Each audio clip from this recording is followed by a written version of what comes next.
မင်္ဂလာပါဗျကျွန်တော်ရုပ်ရစစ်ကူလုံးငန်းကိုစမောဖြစ်ပါတယ်ဗျဒီနေ့ကျွန်တော်ငကလေးတွေကိုလည်းစမေးနေအောင်ဖြစ်ပါတယ်ဗျကျွန်တော်ခင်တော့အဆိုတယောက်မှာထားရတာဒီပပနဲ့လွတ်ချင်တယ်သူကပေါ်ပပလေးလွတ်ချင်တယ်ပြီးဟိုင်ဘိုင်အစီလွတ်ချင်တယ်ဆိုတော့ပေါ်ပပရအောင်ဖတ်ရဗျဒီမှာပြပေါ်ထိုက်မှလေးတော့တားရမှာဖင်အမိပုံစံမျိုးပေါ့သူကလေပပနဲ့လွတ်ရပါဗျအဲ့ဒါဆိုရင်အဲသူဖောင်းလာတယ်မှာဒီတိုင်းတိုက်ရတယ်လည်းမှာအဲဆိုတကယ်ကြီးဟဲ့မယ်နော်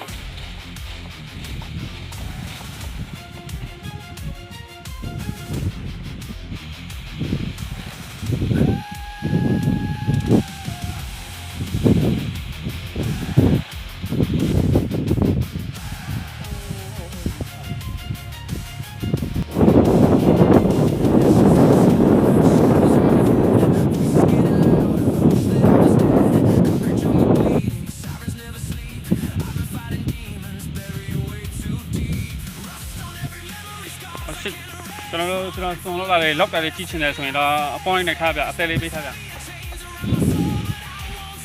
ကြည့်ကြမှာလားဗျ